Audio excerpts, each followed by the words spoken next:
The quantum researcher, Alethio, is looking up at her daughter Zeltheia, a girl who knows martial arts, acrobatics, sword fighting, ballet dancer, and because of her father, some occult psychic defense.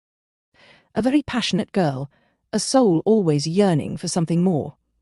She tends to be a loner, almost always chasing that breeze of passion, and a feeling of something bigger in life than what the world ever has. Her energy stems from chasing such passion, making her a great fighter, and some might say she isn't human. Her constant search for the breeze of soulful passion keeps the negative energies away. In a flashback, Zeltheia is sneakily peeking at her father in the middle of doing his research. Zeltheia would be upset. She doesn't get to spend time with her father. He's researching about the effects of spiritual attacks and how unhealthy inflammation sheds pheromones, which conducts the EMF waves of possession from entities and people through telepathic entanglements, giving him intel of what's going on in the quantum realms, as well as tracking the frequencies of what is happening in those realms, along with occult knowledge and defensive magic. Back to the present, Zeltheia's father found correlations of frequencies in the astral realm becoming lowered to ours, to the third dimension, making telepathy and spiritual attacks stronger. To prepare the world, he tried explaining all of his knowledge to the world, but the government wanted to keep him silenced, convincing the people ridiculous rumours about the quantum researcher. Still, they knew he had some knowledge and equipment that could correlate with the event of the merge of the realms that just happened while Zeltheia was running and training. A loud voice after an explosion into an aurora borealis with a huge entity announcing the merging of the realms. People are hearing voices and are suffering from muscle spasms and are getting possessed all over the world. Some more than others, especially because some people are cursed, suffer from inflammation, always with negative energies. Zeltheia asks her father what's going on. Her father explained what happened and what he tracked. He says she didn't have to worry and try to ignore it. Back in the city set in the future, we learn Zeltheia sells anti-inflammatory food to help people against inflammation, low-key, because inflammation makes you vulnerable to spiritual attacks, as well as talismans. The people, who believe the stupid rumours about Zeltheia's father, go up and harass her, blaming her father about the merging of the realms, since he's the one person who is closest to understanding what is going on. The people assume the negative energies are coming from the castle that appeared outside of the city, so they begin to run from it. The news on the billboard is telling the public to remain calm.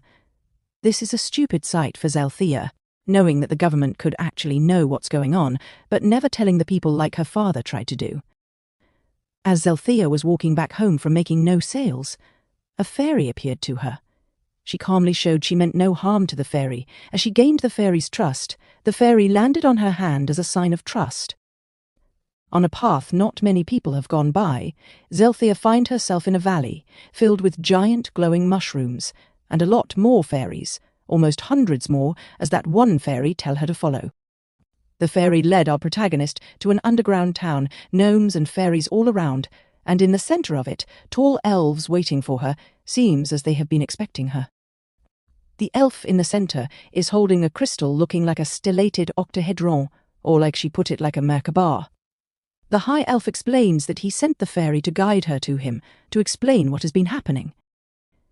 There have been entities that have gotten a hold of the manifest crystals, which are meant to keep the realms stable, and they've been using them for their own selfish gain. The high elf also explains that they have been keeping an eye on her and her father Alethio, since he was the one observing everything that has been happening before the merging realms. He says Zeltheia must retrieve these manifest crystals to put the realms back to the way they were, warning to not use them so their power can recover to have them fix the realms again. He says he's been secretly sending some of the fairy folk to help her spiritually like spirit guides, giving her energy, through love apparently, keeping her out of danger, as well as knocking things over to notice certain important things. Zeltheia remembers that her father had trackers to track down quantum abnormalities, so she goes home to secretly get the trackers and on her way to get the manifest crystals. The closest manifest crystal came from a castle, almost like it was made of ice. A woman with 6 wings is lamenting for her dying husband, expressing her love will never end. She looks young. It must be because seraphims live longer than humans. It seems as though her sadness is manifesting into some sort of cryokinesis. Zeltheia walks up to this seraphim, saying she needs the manifest crystal. The seraphim explains she needs the crystal to keep her love alive, asking why she needs it, of course, to fix the realms, to save the world, meaning she would have to take it permanently from her. The seraphim says what good is the realm's suffering anyways? It's filled with disgusting people that won't ever understand what real love is. Zeltheia reluctantly insists she gives her the crystal. About to say something else, the seraphim interrupts her by screaming at her in the most angriest way, like a roaring to her words, the highest declaration to the gods and all that is holy, that she won't give her the crystal. She manifests sharp icicles to attack her, but our protagonist is quick with her acrobatic skills and blocking them with her sword as she sprints aerodynamically sideways to the seraphim's view. Zeltheia's baggy shorts get pretty ripped in this fight. She grabs an icicle as a second sword, blocking all the other icicles, and manages to land a fatal blow on the emotional seraphim. She says nothing to Zeltheia, drags herself straight to the frozen old man, para siempre mi querido Gomez, and she is left dead hugging the man she loved. Zeltheia is reluctant to take the crystal. She takes one look back at the dying, loving seraphim as she walks away. On search for the next manifest crystal, having 2 crystals in her pocket, Zeltheia travels to the next crystal her tracker is detecting. Close to that location, a man is approaching a horde of shadow-like monsters, almost like 1,000, extremely feral and fast but skinny. They crawl on all fours. The unknown man walking closer to these creatures brings out his 2 swords, spreading them out like a declaration for battle. The shadows begin to run aerodynamically, like they're flying with their chins close to their moving ground. The man starts swinging at the shadows, gracefully slicing each demon in such speed before they touch him, even having to jump high in the sky, swinging up, down, left, right, like an art being performed perfectly, grabbing and throwing, kicking and shoving, slicing each shadow, and breaking out of every shadow's paralyzing gaze with high energy. After stabbing the last demon, they say he won't survive the red one as it dies. The man, tired and with high blood pressure, drags his overworked body like a zombie to the wall of a cliff and sits with the job he has done. As the man sits down trying to recover, Zeltheia approaches him, seeing the work he has done, asking if he did this. The man says they caused him a lot of torment before the merge of the realms. Since they are fully manifested, he sought to kill them once and for all, but he says there's one more that haunts him that he needs to deal with. Zeltheia asks for his name. He says his name is Michael. Michael asks what she's doing in a place like this. Zeltheia explains that she needs to collect the 7 manifest crystals to restore the realm. She shows Michael the tracker. He says the tracker is indicating the manifest crystal she seeks is near the territory of the red raging beast is at, and that if she doesn't have experience in fighting powerful entities, she won't be able to survive in one piece. Zeltheia says there is only one way to find out. She lifts him up. Michael asks for her name. She shares her name, Zeltheia. She now goes towards the next manifest crystal with a new companion. The closer they got to the next crystal, the more they heard loud, screeching roars and thumping at a distance. Michael explained that sometimes before the realms merged, he would get spiritually attacked badly and felt like his soul had bad gashes and was sensitive. And every time that happened, he saw the red raging beast in his mind before it happened. He says the thing is insane, like it's always in berserk mode. The most feral humanoid creature he couldn't even imagine alone. The thing is a giant, he says, suggesting to Zeltheia it's not too late to back out, but Zeltheia says to not underestimate her. Michael then says if she insists she should have an extra sword, she takes it. Michael gets impressed seeing her with 2 swords. They begin to see the crystal at a distance, and as they get closer, they notice the screaming and thumping has stopped. Michael suggests they get the crystal quick. As they get close to it, the red, angry beast lands from the sky, spreads its arms, extending its claws, spreading its wings, and screeching and roaring to the sky like the most wildest, most angriest being anyone has ever seen. Zeltheia, calmly after the beast roars, begins to run sideways of the beast's view. Michael, after seeing Zeltheia's determination, begins doing the same. The beast attacks, turning head all the way to its left to slam its right arm towards Michael as Zeltheia jumps at the beast. The beast turns its head all the way to the right, swinging his left arm at her, but Zeltheia gracefully does an aerial dodge. The beast spins backwards and manages to grab Michael. Michael stabs the monster's eye. The monster throws its arm backwards, sending Michael slammed harshly to the wall. After dodging and being slammed several times, an exhausted Zeltheia suggests to tire the beast by dodging his attacks more. They proceed to do so. After almost 30 minutes into the fight, Zeltheia manages to stay on the beast's blind spot and stabs the red raging beast's head. The beast slams down to the ground, its arms and body still giving a raging, tense look to them. Zeltheia collects the red manifest crystal, explains to Michael she needs 4 more. He's impressed with Zeltheia. The tracker leads Zeltheia and Michael to a Japanese temple, where 3 entities are harnessing the next manifest crystal they're looking for. The entities turn out to be a kitsune, a tengu, and an ogre. The 3 entities notice the 2 travelers approaching the temple. They ask who dares enter their temple. Zeltheia states they are here for the manifest crystal. She asks who they are. They state they're the 3 evil yokai, Tamamame the kitsune, Shuten Doji the demon ogre, and Emperor Sutoku, tengu of terror. Tamamo, in a cutesy voice, states the 2 better leave if they don't want to be decimated. Zeltheia remembers reading about the yokai, saying they only exist because people believe in them. The kitsune pouts, telling her to stop. Zeltheia, in a smug way, states she supposes thought forms would want to use the manifest crystals just to exist, making them look desperate. Tamamo pouts harder, stating they are not thought forms. Zeltheia continues, saying it's pathetic egregors resort to such things, irritating the yokai. The cute kitsune gives a little scream, stating she's never been mocked this hard in her entire existence. Michael chuckles. She grunts angrily, saying she's had enough. She summons 2 foxes made of fire to attack Zeltheia.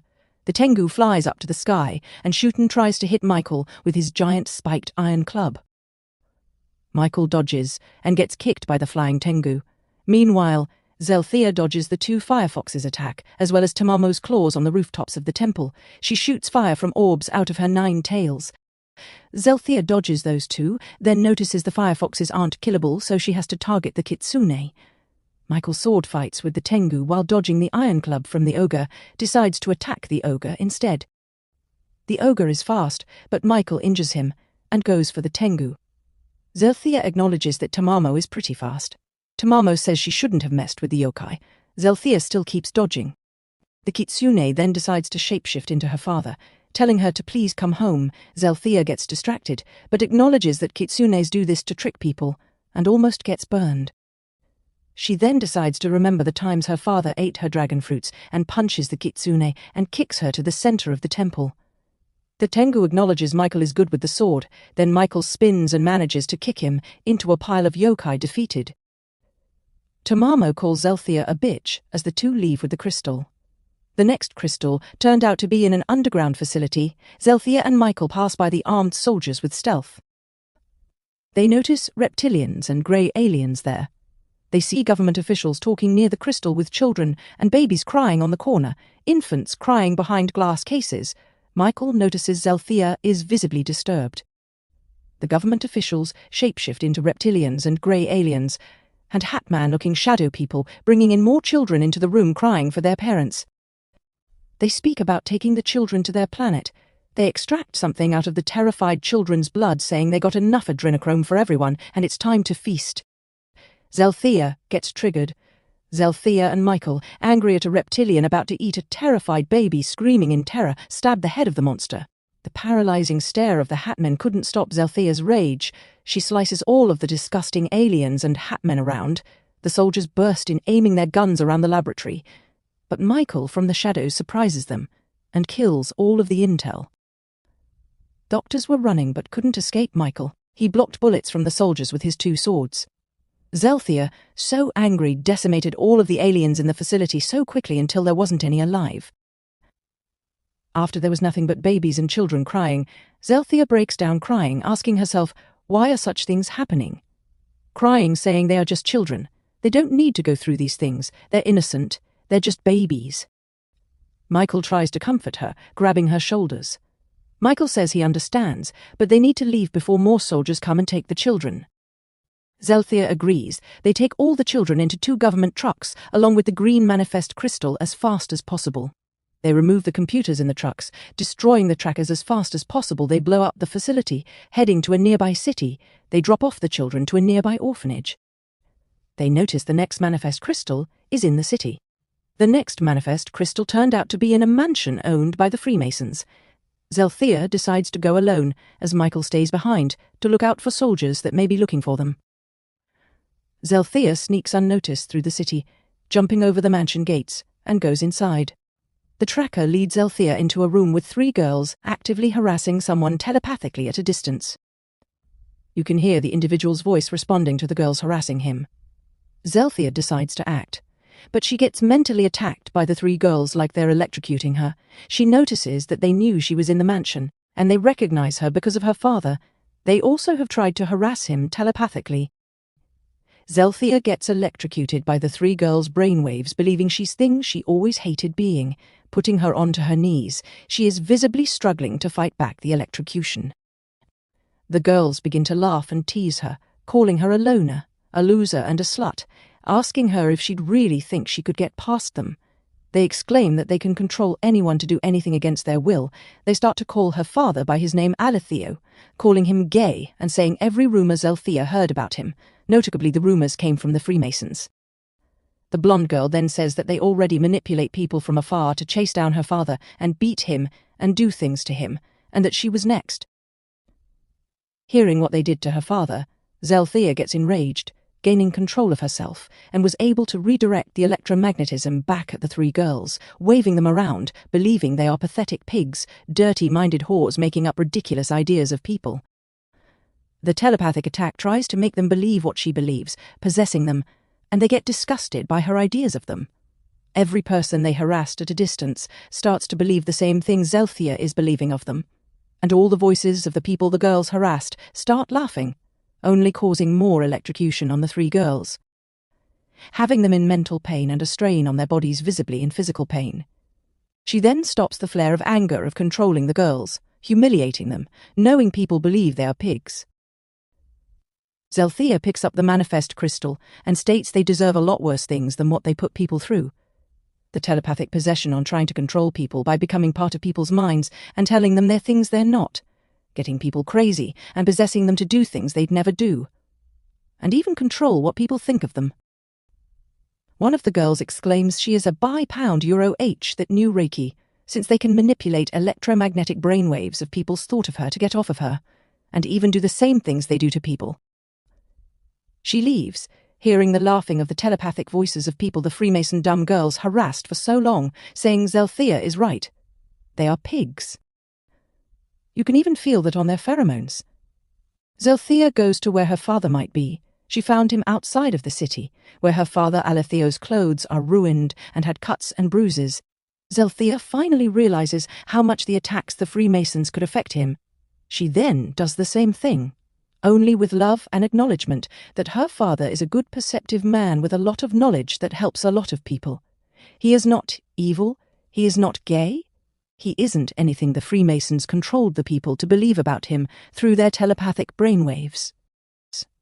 Zeltheia says she will ignore every feeling they'll send about him because she knows he is a good man and a great father, the best father anyone could ever have. Her father then expresses that she is the best daughter anyone could have.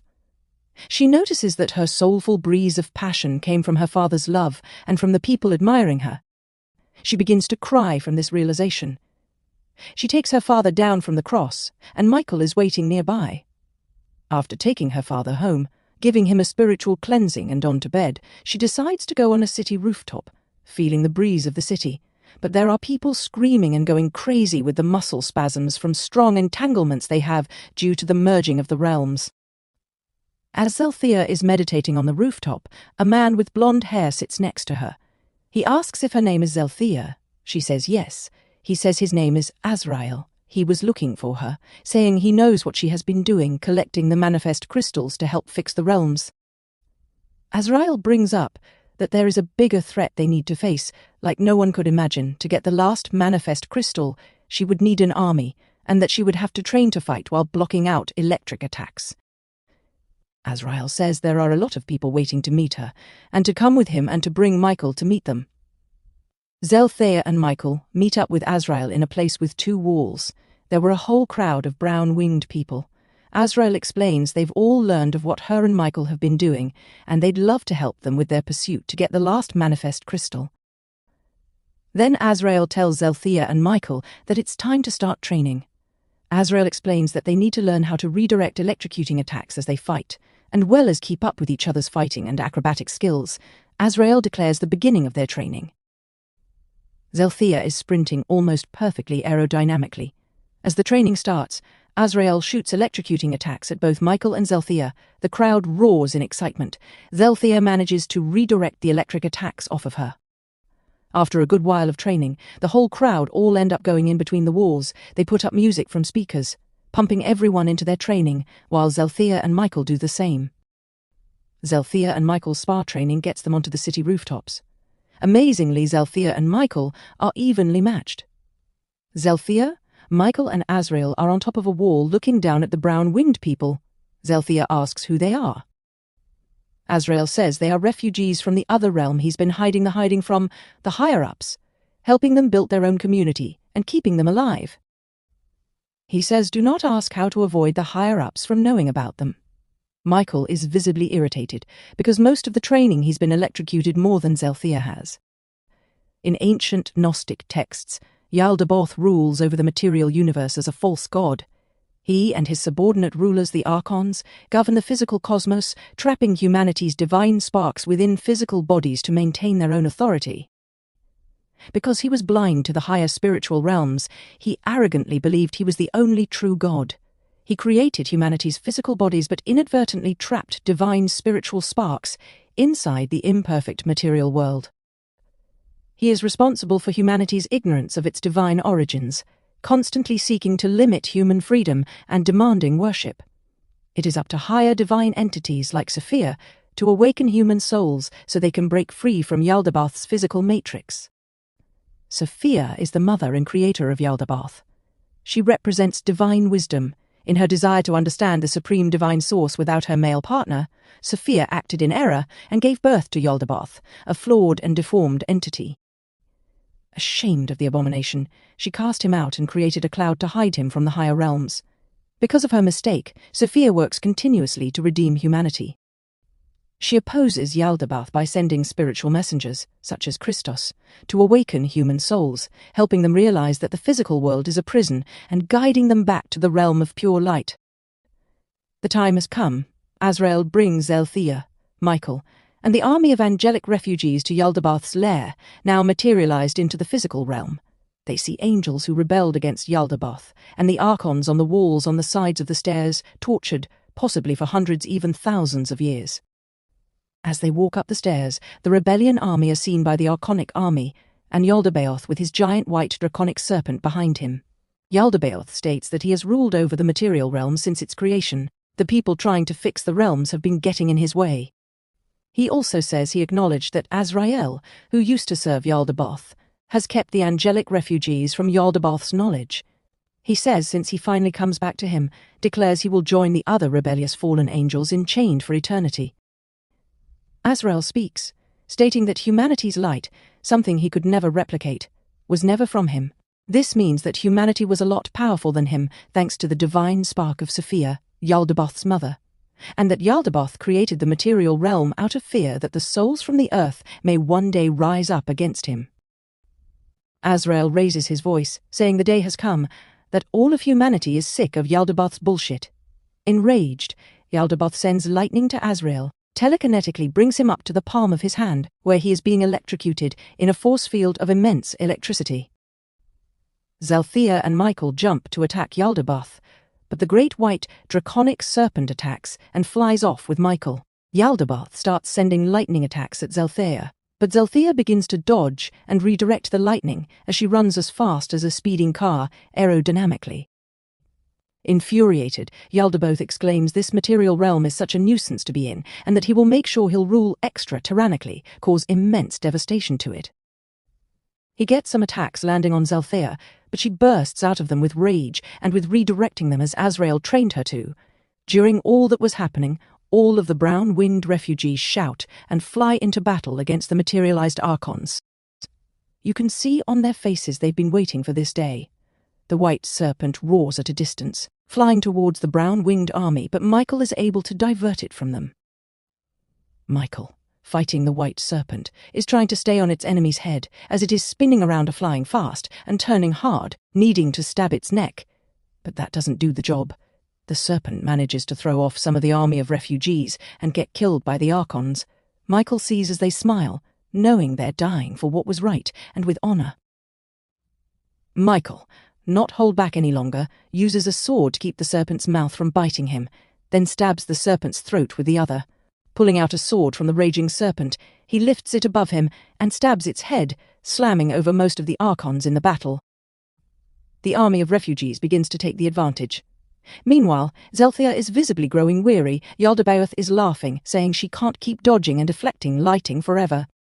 Seeing Zeltheia struggling, Azrael, with a bit of strength to resist Yaldabaoth's lightning, redirects it back at Yaldabaoth's face. Azrael, all worn out of energy, falls to the ground. Zeltheia takes advantage of this and leaps to a final blow. Yaldabaoth gets a close look at Zeltheia's face, and he's surprised to see it was familiar to him. As Yaldabaoth is distracted, Zeltheia stabs his head, and all the souls he has had inside him for power burst out in a beam of light. The feeling of peace overwhelms the entire world. Zeltheia goes to check on Azrael to see if he's okay. He says Yaldabaoth will never come back since he materialized from the astral. Therefore his astral soul also died. The people will gain their spiritual strength and peace back all over the world, and Zeltheia grabs the last manifest crystal, and all the crystals start merging into a flash of light. Zeltheia then enters into a trance, and it seems she is being approached by a goddess in orange. She walks down in a place full of light and peace. Zeltheia asks herself if this is the Pleroma, then asks herself why she assumed that. The goddess stands right in front of her, making eye contact. Zeltheia remembers Yaldabaoth mentioning that he recognized her. Knowing that Yaldabaoth recognizes Zeltheia from somewhere, she sees the goddess standing in front of her was the goddess Sophia. She then recognizes all her struggles, trying to save humanity from Yaldabaoth. For such a long time, and an overwhelming sense of inner peace overcomes her, she could almost die. She recognizes she was a woman named Noria, one of the goddess's incarnations in her past life, trying to stop Noah from doing Yaldabaoth's bidding. So many efforts from many lifetimes, and it was this one where she finally reached the Pleroma. Both recognize as one, give a truly sincere smile. As the army of angelic refugees roar in victory, Zeltheia and Michael start floating back to their materialistic realm. Realizing this was goodbye, Azrael, smiling, says what sounds like a loud, godly telepathic whisper, "Thank you, Zeltheia." Zeltheia watches Azrael fading into the clouds as the realms begin to split, back into harmony. The peace Zeltheia feels keeps her so mentally still, processing happiness so purely. The breeze of passion, along with what feels like a tremendous weight finally off of her, feeling so light and capable of anything. She then notices screams of joy from the city. Zeltheia feels such a nice vibe from there. She then feels a longing to see her father, so she runs like a jet to her house. After running through the city filled with people celebrating, nobody taking things too far, everyone open-minded and empathetic with each other, every person being nice to each other and apologizing for everything wrong they have done. Zeltheia thinks to herself that this is humanity's true nature when their souls aren't corrupted. Zeltheia goes inside her home to hug her father, happy to finally be there with him. Later, both Zeltheia and her father Alethio walk to the lake outside the city. She explains her journey and what she had to do. Alethio is very proud of her daughter. He says he always felt like she was special, that she was his piece, that he would give anything for her, and that the whole world would see her as he sees her. Zeltheia sighs in peace and says she feels overwhelmed with her passion and pursuit to always find greater ways of being, a strong belief she should always fight for what she believes in. This is who she is, the love of her father and all the people she has helped, Michael, Azrael, and even if they don't know it, all of humanity made her love herself. The overwhelming feeling to always be on the pursuit of something greater, even if she's already great, had her back burst to have large, beautiful wings in front of her father. She turns to look at her father. He looks so shocked and surprised. Zeltheia then cries in happiness and runs aerodynamically before flying over the lake, ascending to the sky. "Look, father!" Gasp, "I'm flying." Her father, Alethio, falls onto his knees and cries in utter pure happiness, the happiest he has ever been.